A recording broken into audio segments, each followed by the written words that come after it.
tarde. Ahora sí sentí que es una eternidad de no verlos o oírlos. Ya los estaba extrañando muchísimo. Vamos a empezar, que ahora tenemos una tarde bien atareada. Empezamos hoy con las presentaciones de los artículos. Empezamos hoy con mis buenos amigos Ricardo y José Enrique, con temas sobre la forma en la que se hace investigación en reproducción animal. En principio, el artículo de José Enrique es, en términos generales, cómo está regulada la reproducción animal, y luego con Ricardo, ya cómo se hacen trabajos de campo para poder hacer análisis hormonales y análisis de comportamiento y cosas de ese tipo, porque pues con humanos está pues fácil, vamos a decirlo de esa manera, poder estar obteniendo muestras de sangre para ver cómo están los ciclos hormonales y demás. Sin embargo, cuando se trabaja en vida silvestre, pues se complica muchísimo el hecho desde la toma de la muestra. En particular, si se quiere hacer estos análisis de hormonas, que es la forma pues, más precisa de poder establecer el momento en el cual se encuentran estos animales reproductivamente hablando. Entonces, pues aquí hay mucho que ver también sobre el comportamiento animal, o sea, la etología, cómo hacer etogramas sobre el comportamiento reproductivo, que eso es un elemento fundamental, porque hay animales, por ejemplo, de lo que nos platicaría Ricardo, con los ungulados en particular, que pues hay cosas muy evidentes, por ejemplo, que hay una segregación sexual en el momento en el cual los animales no están reproductivamente activos, y entonces de las evidencias en donde empieza la actividad reproductiva es cuando estos animales, los machos y las hembras, empiezan a conjugarse en las manadas o empiezan a buscarse estos animales, independientemente de, para este tipo de estudios, la toma de muestras en distintas formas. Y esto, para que lo tengamos presente también, no solo con los ungulados. Este artículo se refiere específicamente a este grupo de mamíferos, pero de esta manera se trabaja en otros grupos animales que habría que estar buscando en otras formas de obtener muestras, porque, por ejemplo, en los trabajos que se han hecho aquí con ungulados puede, pues vamos a decir, extrapolarse a otros mamíferos con la toma de muestras en orina, en heces, en pelos, en saliva, aunque eso es poco menos, pero poder trabajar también con aves, con plumas, pues hay que seguir haciendo investigación. Las técnicas de la purificación de las hormonas no es lo mismo de sacarlo en sangre que sacarlo ya en orina o en heces, porque las hormonas ya vienen conjugadas con otros elementos orgánicos propios de la secreción hepática o cosas de esa naturaleza. Pues entonces vamos a ver estos dos artículos hoy. Entonces, empezaríamos a lo mejor con... Ay, perdonen ustedes, ando con una bronquitis galopante. Entonces, si me sale una tosecita así, inoportuna, les pido disculpas desde ya. Entonces, empezaríamos con José Enrique, que su tema es un poquito más general, y luego pasamos con Ricardo para ya el tema de investigación en campo con ungulados. Estamos entonces. Ok, empiezo a presentar. Aquí lo oímos, José Luis. Ok, gracias. Muchas gracias, Diana. Aquí está. Me avisan si se ve. Se ve. Está perfecto.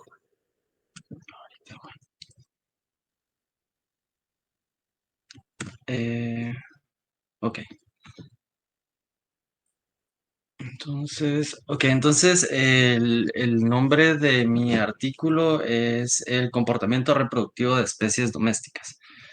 Entonces, el artículo empieza explicando que el comportamiento reproductivo de los animales domésticos está condicionado por los humanos. Eliminamos gran parte de los comportamientos que se pueden observar en especies silvestres, como jerarquización, estacionalidad reproductiva, formación de nido, entre otras. Entonces, el comportamiento reproductivo de las especies se divide en dos, comportamiento sexual y el maternal. En el artículo, pues, se revisa un poquito más a detalle el comportamiento sexual. Es en el que nos vamos a enfocar ahorita. Vamos a ver qué es el comportamiento sexual, algunas de las fases que lo conforman y que son similares entre algunas especies domésticas de mamíferos. Entonces, vamos a empezar hablando un poco acerca de la ontogenia y control de la conducta sexual. Vamos a hablar un poco de la pubertad y la estacionalidad para ver qué son estas dos. eh, Entonces, empecemos a hablar un poco acerca de la pubertad y el control endocrino. Entonces, solo como para repasar un poquito la pubertad, se le va a llamar al conjunto de cambios morfológicos y fisiológicos y cambios en el comportamiento que son consecuencia del inicio de la actividad gonadal en el animal joven. En las hembras, esto se va a marcar por la primera ovulación o el primer estro, y en el macho se marca la edad de inicio en el momento en que el animal empieza a producir espermatozoides viables. Entonces, revisemos un poco acerca de qué es lo que inicia la pubertad. Entonces, aquí arriba, sí. Las hipótesis principales nos dicen que el mecanismo principal es el aumento de la hormona liberadora de gonadotropinas, que es la GnRH.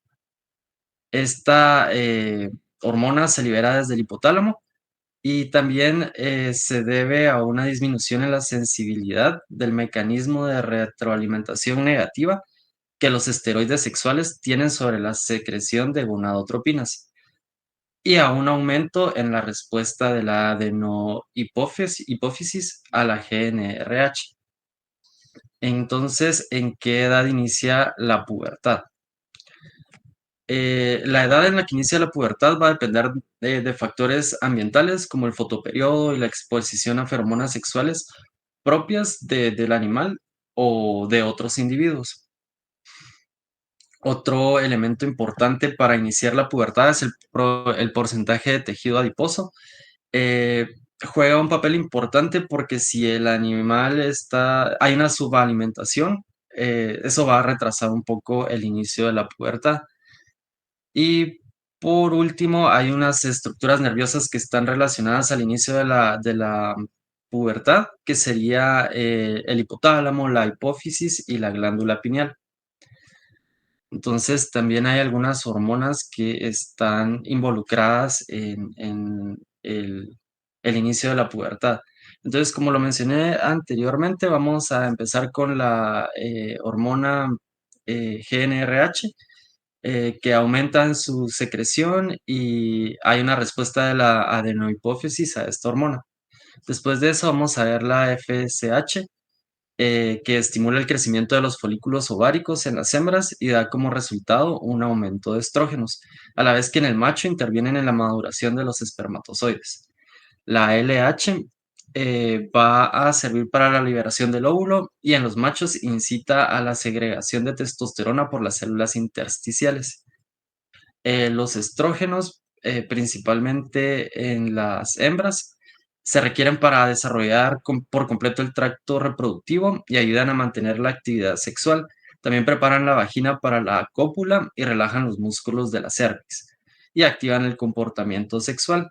También promueve el crecimiento del tejido mamario y la inhibición del crecimiento en longitud de los huesos. Después vamos a ver la progesterona. La progesterona actúa en el desarrollo del folículo, en la implantación del huevo fértil, en el desarrollo placentario y es la principal en el mantenimiento de la preñez. Y por último tenemos a los andrógenos. Estos están presentes en ambos sexos, pero tienen un mayor nivel en los machos y están implicados en el desarrollo de los órganos sexuales secundarios y en la libido, que más adelantito vamos a ver qué es eso de la libido. Entonces, hablemos un poquito acerca de la estacionalidad. Entonces, en la reproducción de los animales, los cambios de las estaciones tienen una influencia bastante importante. Durante la durante la lactación, las hembras tienen un aumento en sus necesidades energéticas, por lo que necesitan estar comiendo más y por eso es adecuado que este periodo de lactación lo tengan en una estación donde haya bastante alimento, ¿verdad? Esta podría ser una de las razones por las cuales eh, el comportamiento sexual está como ligado a la estacionalidad, ¿verdad? Entonces, hay algunas especies que tienen mecanismos endógenos, o sea, internos, que son directamente responsables de la ritmicidad de la función gonadal y de la conducta sexual. Este ritmo se mantiene incluso cuando hay ausencia de estímulos ambientales y tiene aproximadamente un periodo de un año. En condiciones normales, los cambios periódicos en la función de las gónadas son sensibles a las señales ambientales y esto permite que haya un ritmo endógeno con las estaciones del año. Pero hay otras especies de mamíferos que los cambios estacionales en la función gonadal no depende de un mecanismo interno, sino que está controlado únicamente por señales ambientales. Y una de estas señales ambientales muy importante es el fotoperiodo. Quizá es la señal ambiental más importante, y esto es debido a la melatonina. La melatonina regula el efecto del fotoperiodo sobre la actividad sexual. Es una de las hormonas sintetizadas en la glándula pineal y esta síntesis se da solo durante los periodos de oscuridad. Entonces, la producción de melatonina aumenta en los meses donde hay más oscuridad, que serían los meses de otoño, y disminuye en los meses donde hay más periodo de luz, que sería como en los de primavera. Los cambios en la producción de melatonina modifican el patrón de secreción de la GnRH, esa hormona tan importante de la que hemos estado hablando, ¿verdad? Entonces, si la melatonina modifica el patrón de secreción de la GnRH, es por eso que es como tan importante. Entonces, en consecuencia, la melatonina va a regular la actividad de las gónadas y la conducta sexual. El efecto de la melatonina puede llegar a ser opuesto en diferentes especies. Entonces hay especies que muestran una actividad sexual en otoño, donde hay más oscuridad, donde el aumento en la duración de la señal nocturna de melatonina estimula la función gonadal.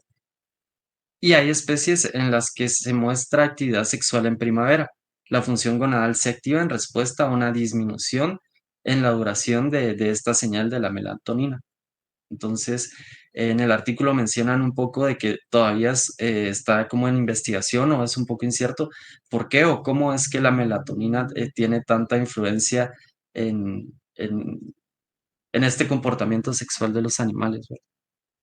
Entonces, veamos un poco más acerca del comportamiento sexual del macho. vamos a ver que el comportamiento sexual de los machos se desarrolla principalmente en dos fases. El periodo prepuberal. En este periodo hay una intensa actividad ligada a juegos y después de eso viene el periodo de adolescente. En el periodo de adolescente la frecuencia de actividad sexual es baja, pero está más ligada al tipo de actividades de un animal adulto. Esta fase es de gran importancia porque el contacto que tenga el animal con otros individuos de su misma especie tiene influencias en los patrones de comportamiento sexual del macho. Entonces, en el artículo daban también el ejemplo de un perrito, ¿verdad? Si tenemos un perro y ese perro lo tenemos aislado durante este periodo de tener contacto con individuos de su misma especie, puede desarrollar como conductas sexuales un poco extrañas, ¿verdad? Si tiene mucho contacto con animales y poco con perros, puede desarrollar como ciertos impulsos sexuales hacia los humanos, ¿verdad? Y ahí tenemos esos perritos que se le montan a uno por estas razones. Entonces, este periodo de adolescente es bastante como importante para que el animal se desarrolle y tenga una conducta sexual, pues típica, ¿verdad? Entonces, también en este periodo, pues se identifica a la pareja, eh, la actividad preliminar aumenta, el macho y la hembra entran en un proceso de sincronización, el estado endógeno, o sea, interno de uno, se vuelve el estímulo exógeno del otro, y durante el cortejo que tengan, pues el macho siempre realiza un examen de la hembra. En los machos el cortejo aumenta la testosterona y en las hembras aumenta las tasas de gestación y número de la camada. El cortejo inicia por estímulos que provienen de la hembra. Más adelante vamos a ver un poco más de detalles acerca del cortejo. Entonces, veamos los tipos o modalidades sensoriales de las presiones de estos estímulos. Vamos a ver qué estímulos desencadenan el comportamiento sexual del macho. Entonces, veamos estas modalidades sensoriales. Entonces, dentro de las modalidades sensoriales, vamos a iniciar por los estímulos auditivos y gustativos. En el artículo mencionan que estos son como tal vez los más como relevantes o de más peso. Entonces, algunos mamíferos asocian ciertos sonidos con estímulos sexuales, como los toros que pueden ser estimulados sexualmente con sonidos emitidos por las vacas. También mencionan que pues hay como ciertas llamadas que tienen las hembras, ¿verdad? Ciertas vocalizaciones específicas y esto es lo que estimula sexualmente a los machos.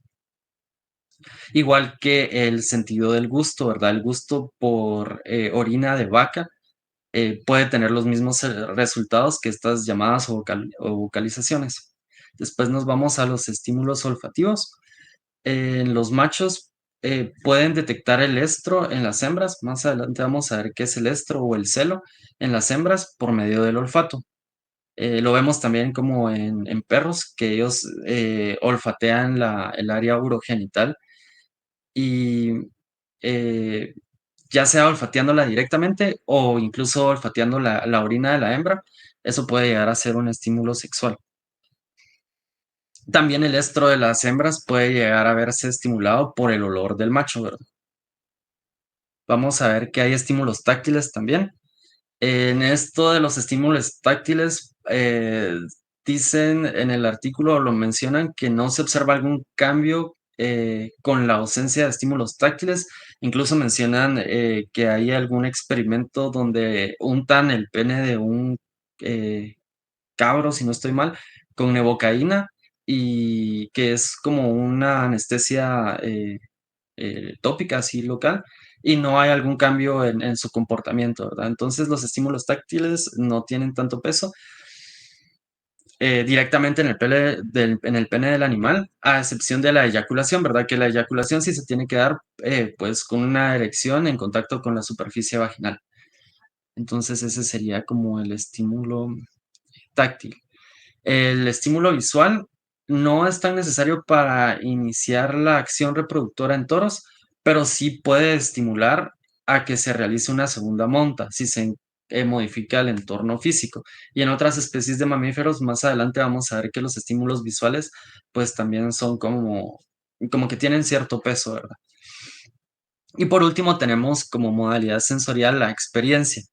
Entonces vemos que los machos sin experiencia, o sea, los machos jóvenes, demuestran menos interés y éxito en las actividades de cortejo y en la tasa de eyaculación. En los machos criados separados de las hembras se retrasa incluso la formación de semen y se dificulta el reconocimiento de los estímulos de las hembras en celo. Entonces, condicionar estos estímulos en los animales puede llegar a ser bastante fácil, ¿verdad? Para que ellos tengan respuestas sexuales. Entonces, en el artículo mencionan cosas como poner cierto tono de luz en el lugar donde se va a llevar a cabo como que la monta de los animales, ¿verdad? Y ya esa luz puede como llegar a ser como un estímulo, ¿verdad? Porque el animal lo va a asociar con estímulos sexuales. Y, y sí, eso. Vamos a ver qué es ahora la presión del estímulo. Entonces, vamos a empezar que la presión del estímulo se le va a decir a la suma total de la estimulación sexual ejercida sobre un animal durante un tiempo prolongado. Vamos a ver aquí que una elevada presión de estímulos va a dar un alto nivel de respuesta y una baja presión va a dar un nivel bajo o nulo de respuesta. Un estímulo visual, como les comentaba, puede ser incrementado asociándolo a un estímulo olfativo, auditivo, sensitivo o gustativo. Y así podemos aumentar la estimulación sexual, que era como lo que les mencionaba del tono de luz. Incluso mencionan también, si no estoy mal, como esencias, así como perfumes o algo así. Entonces, eso es a lo que vamos a llamar presión del estímulo. Ahora veamos un poco acerca del cortejo. Entonces, en el artículo enlistan el cortejo de ciertas especies. Yo traté de resumirlo un poco en un cuadro comparativo para no extenderme tanto. Y vamos a ver ciertos aspectos del cortejo en estas tres especies diferentes que son las que mencionan en el artículo. Entonces, para empezar, la estacionalidad. En los equinos no hay algún efecto de la estacionalidad sobre ellos. En los ovinos, la estacionalidad se marca eh, con actividades altas en otoño y bajas en primavera y verano. Y en los bovinos, la estacionalidad se marca principalmente por la actividad alta en el celo de las hembras. El comportamiento en el cortejo, los equinos pues se mantienen cerca de las hembras, le prestan atención a las amenazas y se acercan a ellas con el cuello arqueado y la cola levantada. Los ovinos buscan a las hembras en celo, se acercan, las huelen y realizan un cortejo que va de lo más agresivo a lo más calmado. El macho bovino identifica a las hembras en celo, inicia el cortejo oliendo y lamiendo la vulva y realiza montas. Eh, en la respuesta de la hembra en los equinos, la hembra puede responder con patadas, posturas amenazadoras y chillidos, pero la interacción va volviéndose tranquila durante el estro. Los machos ovinos responden con la respuesta de las hembras ovinas responden con una postura pasiva y aceptan el cortejo. Y las bovinas pues permanecen quietas y receptivas y permiten la monta durante el estro o el celo. Vemos que los sentidos involucrados sí son el olfato y la vista en las tres especies. Hay manifestaciones físicas, los caballos o los equinos van a relinchar, escarbar, luchar y poco a poco van a presentar una erección del pene. En los machos ovinos vamos a ver que se rozan, tocan y adelantan los labios y emiten vocalizaciones. En el macho bovino van a olfatear, lamer y montar y van a mostrar el reflejo de flemen. Este reflejo de flemen es como un poquito chistoso de ver, yo creo que tengo una imagen aquí. Sí, este es el reflejo de flemen. Entonces, las características son como que tiran la frente para atrás, levantan el labio superior para mostrar las encías de arriba y este sería el efecto de flemen, el que tengo en estas imágenes. Solo que no se ve, Pues, fíjate. ¿no lo logran ver? Creo que no pasó de No se Rosita. trabó la presentación. Voy a ver Yo creo si carga que tal nos vez. puede presentar el otro lado. O sea, poner en la presentación que... No escuché, Ya se ve. perdón. ¿Ya se ve? Sí, ya se ve. Ya. Entonces este es el efecto de Fleming. Como ven, como les decía, tiran la frente para atrás, el cuello arqueado, el labio superior hacia arriba y vamos a ver la encía superior. Eso es lo que hacen los toros durante el cortejo. Voy a regresar a la pantalla anterior a ver si logramos ver. Bueno, voy a continuar. Vamos a ver como vocalizaciones, ciertas vocalizaciones en los machos equinos. Vamos a escuchar que hace relinchos, chillidos y gruñidos en diferentes situaciones del cortejo.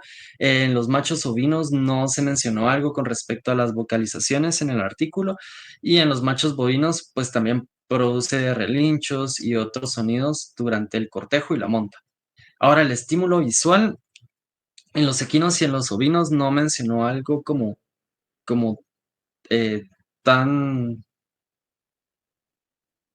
específico, pero en los bovinos sí. La información visual para los bovinos es crucial y determina la estimulación del macho. Como los ejemplos que les he estado dando anteriormente, a los toros sí les gusta como tener estímulos visuales, ¿verdad? Entonces, para ellos esa parte es importante. Vamos a pasar ahora a platicar acerca de la libido y la estimación de sus niveles. Entonces, ¿qué es la libido? Pues la libido le llaman a la disposición o a la actividad sexual que tenga un macho. Es el impulso sexual que tenga y está determinado por niveles hormonales. Puede variar según la edad, la especie, la estacionalidad, la raza incluso. En el artículo mencionan que hay unas razas de toro que son menos selectivas con su pareja y prácticamente pues no montan a cualquier vaca, mientras que hay razas que son bien específicas y bien como eh, selectivas con su pareja. También está la salud del animal, las condiciones y las condiciones medioambientales. Las medidas más significativas de la libido son el número de eyaculaciones durante un periodo constante de tiempo y la latencia de eyaculación. Entonces, para medir qué tan alto tiene el libido un animal, vamos a medir el número de eyaculaciones durante un periodo y la latencia de esa eyaculación. Veamos qué factores afectan a la libido. Entonces, para empezar, los genéticos. Los hijos de sementales con altos índices de número de eyaculaciones y latencia suelen heredar estos rasgos. También menciona ahí que los gemelos idénticos pues poseen los mismos rasgos. Entonces el factor genético es como principal, ¿verdad? También tenemos los factores etnológicos. Como les comentaba, hay razas que poseen un mayor líbido que otras y son menos exigentes para realizar la cópula. La edad, como lo hemos visto, los jóvenes toman más tiempo y esfuerzo para realizar la monta e incluso realizan montas sin erecciones. El bienestar, no se ha encontrado como algún vínculo entre el estrés y la libido, pero para poder medir los niveles de impulso sexual solo pueden ser medidos en condiciones óptimas libres de estrés. Y por último, enfermedades. Vamos a ver que si hay debilidad por alguna enfermedad, hay alguna alimentación baja o condiciones climáticas extremas, todo esto van a afectar directamente el comportamiento sexual del macho.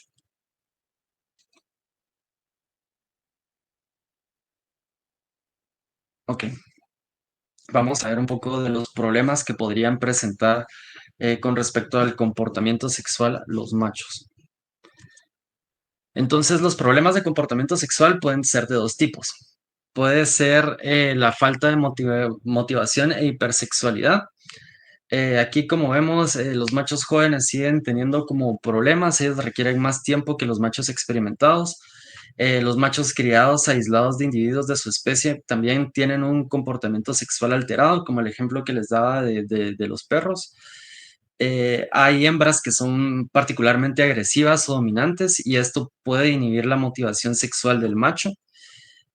También hay algunas especies que se ven afectadas porque no se sienten familiarizados con el entorno. Entonces, la falta de familiaridad con el entorno también puede llegar a afectar.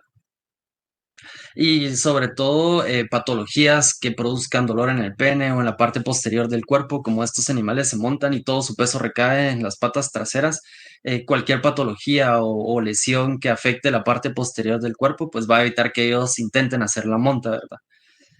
Y también alteraciones cromosómicas y síndromes de hermafroditismo. Hermafroditismo van a hacer que haya una falta de motivación o hipersexualidad. Y después vamos a encontrar como la otra cara de la moneda, que sería la conducta sexual excesiva. Aquí vamos a ver que los machos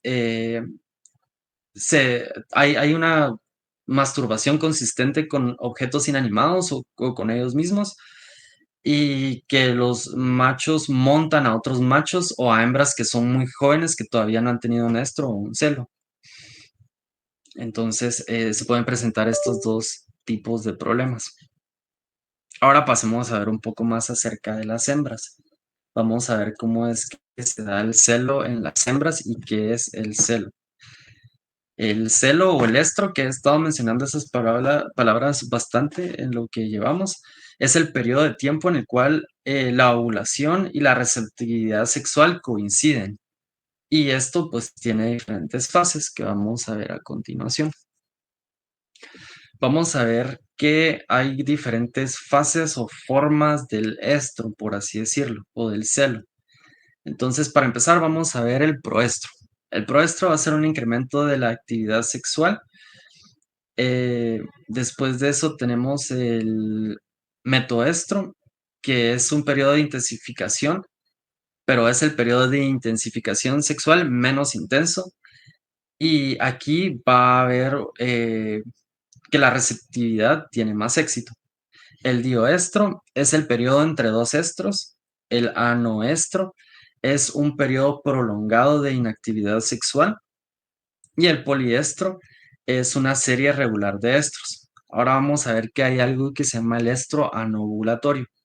Entonces, este va a ser un periodo de receptividad que no tiene ovulación.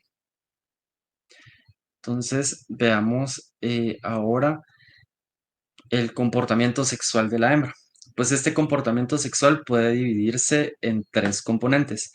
Primero vamos a tener la atracción, que son los factores que motivan al macho, como feromonas o signos externos.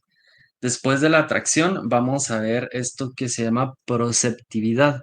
La proceptividad son estados de motivación sexual positiva de la hembra que incluye la marcha hacia el macho o estimulación física.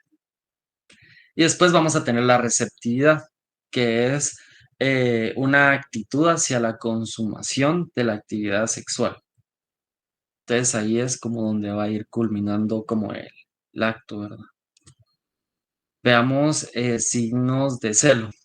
De nuevo, en esta parte del artículo enlista pues los signos de celos en diferentes especies.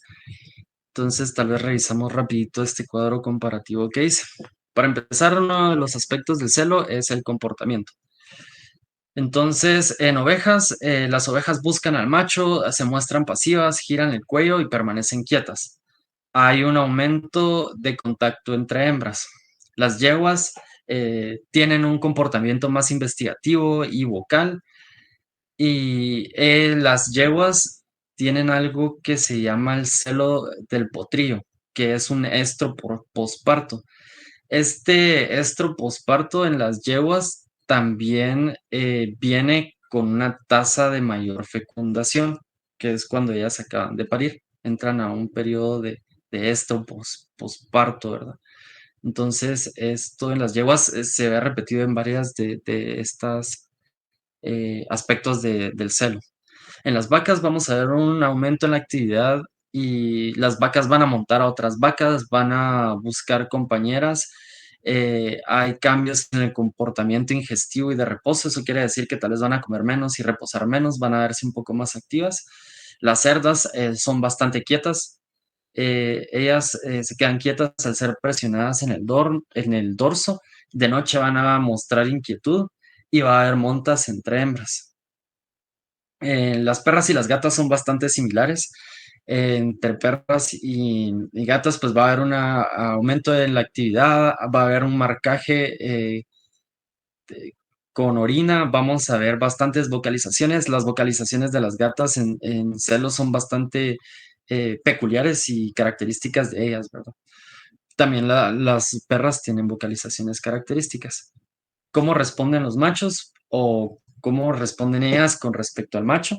Como vimos, las ovejas buscan al macho y se muestran pasivas, y están los aumentos de monta entre hembras. Hay un aumento de interés hacia el macho de parte de las yeguas y hay un comportamiento un poco más receptivo.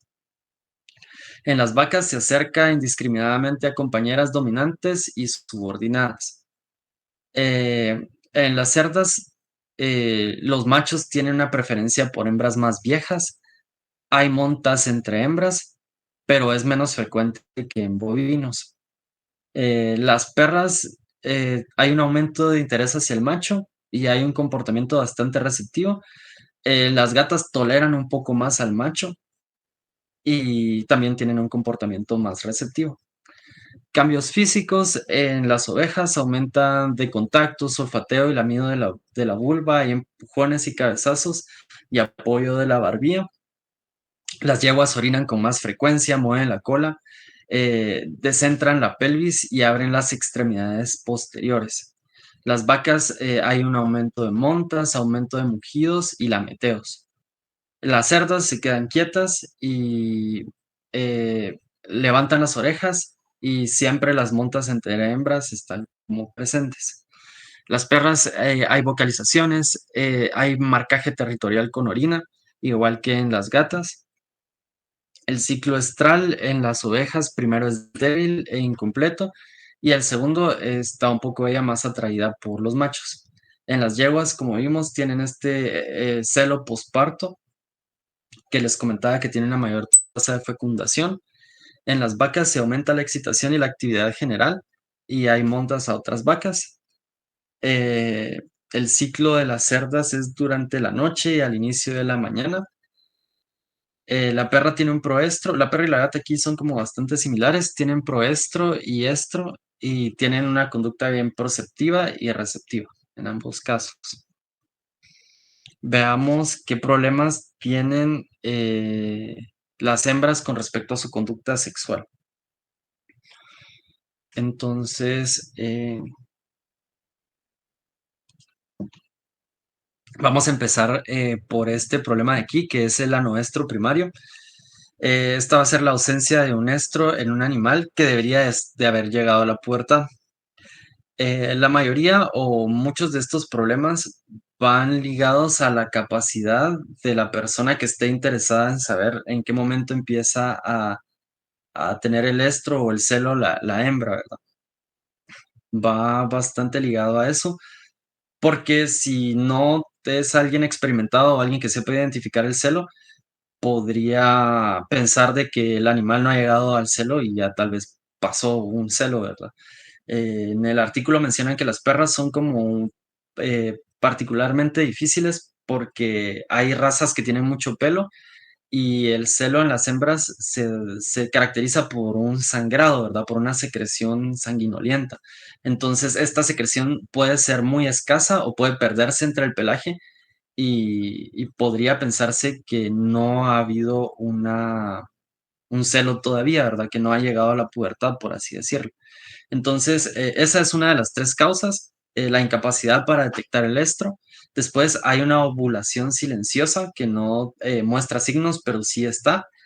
Y hay una ausencia de conducta sexual por inactividad ovárica. Esto se puede dar por problemas de salud, de desarrollo, o porque a veces le dan medicamentos que tienen fármacos que inhiben la actividad ovárica.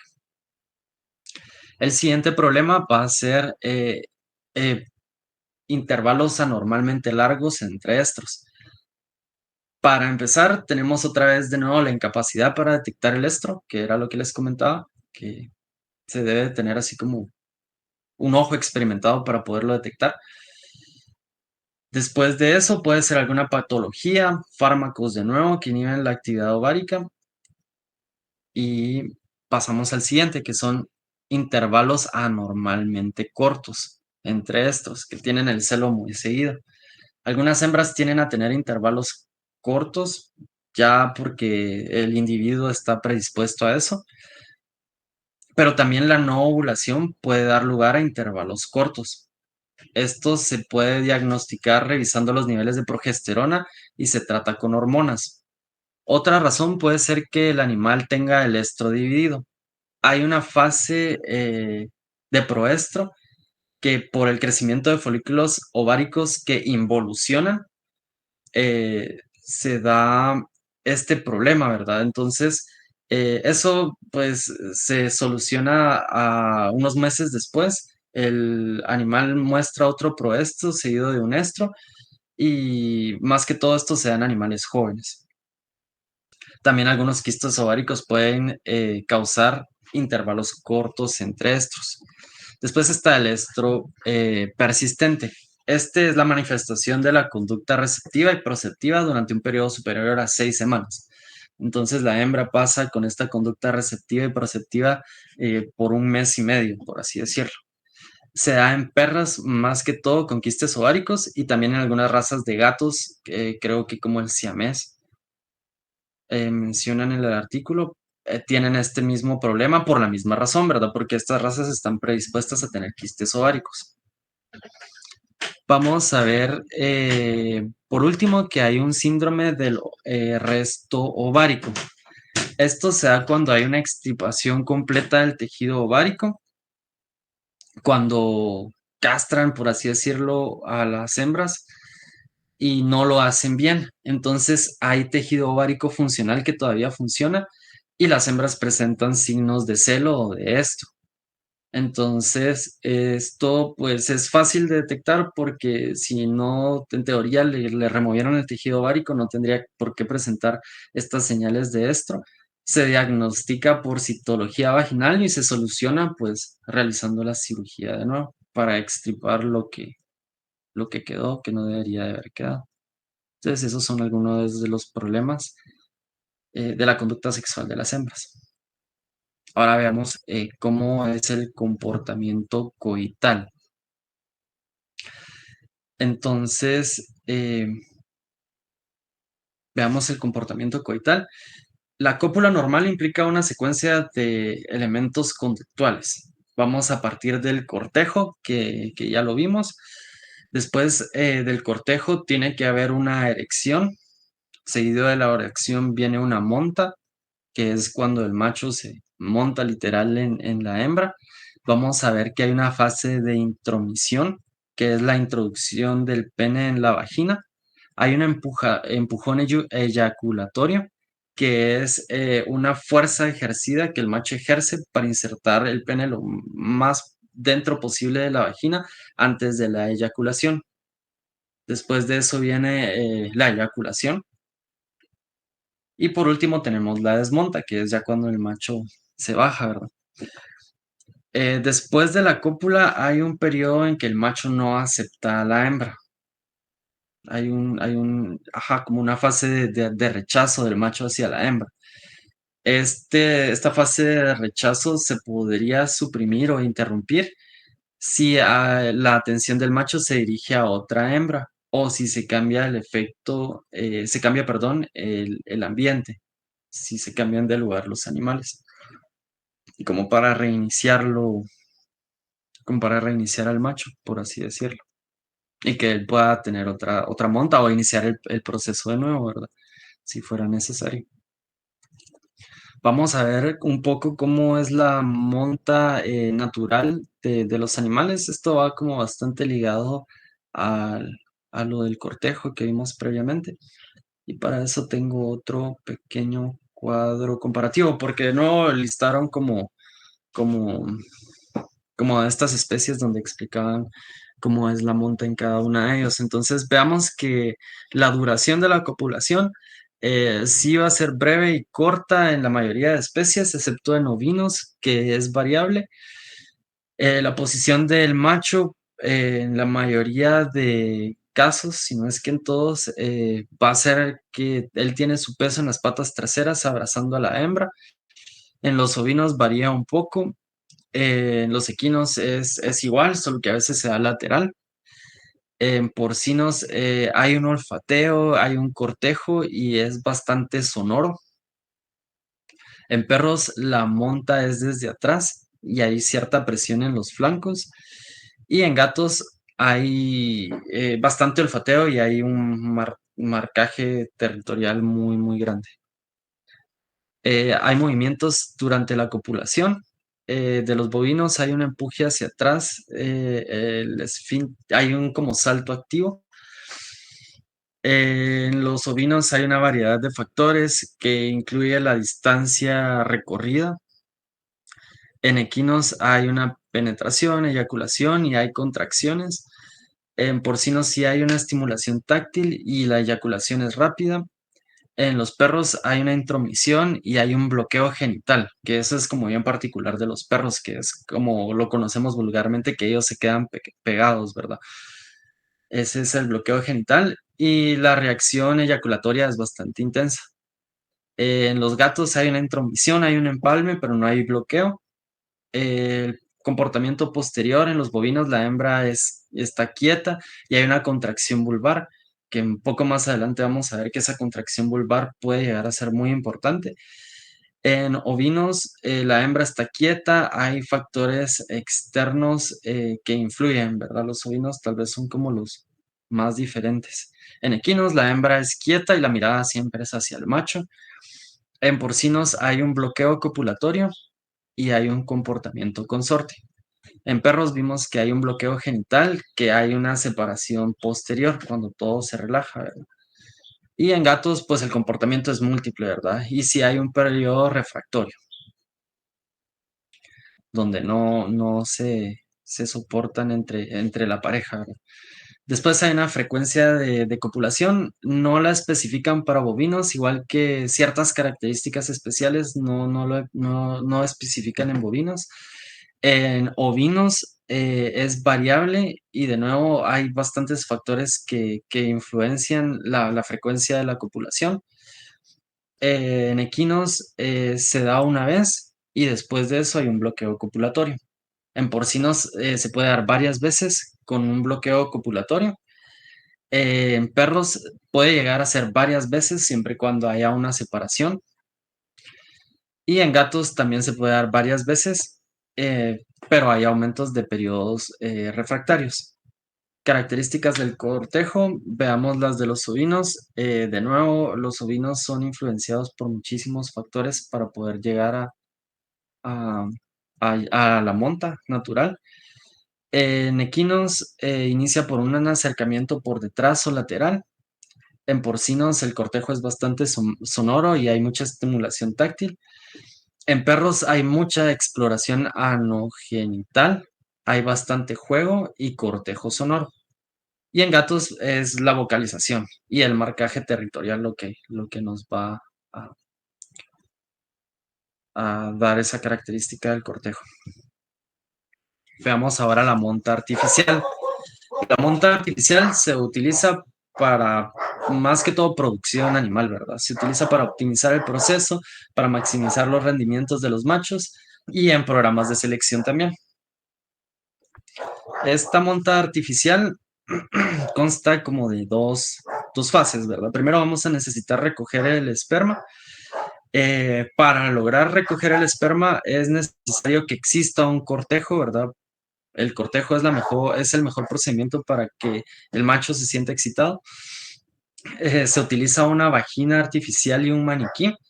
Solo se llega a utilizar la vagina artificial cuando el macho está excitado y puede permitirse la monta, ¿verdad?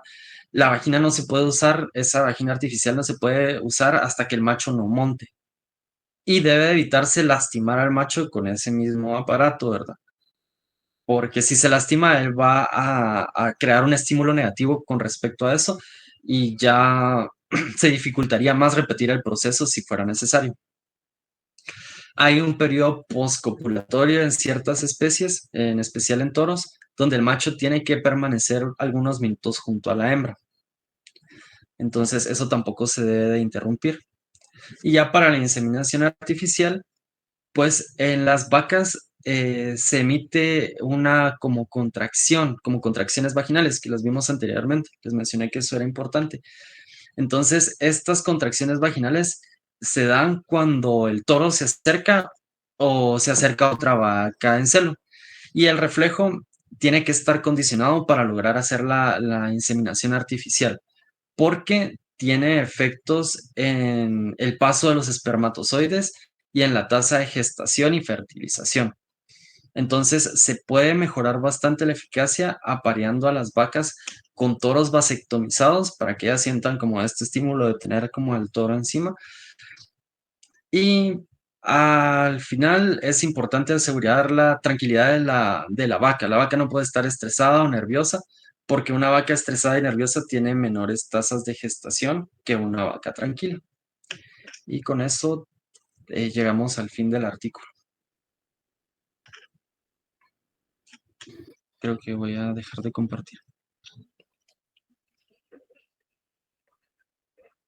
Muy bien, José Enrique. Estimado Ricardo, ya no nos da tiempo con usted. Seguimos para el viernes.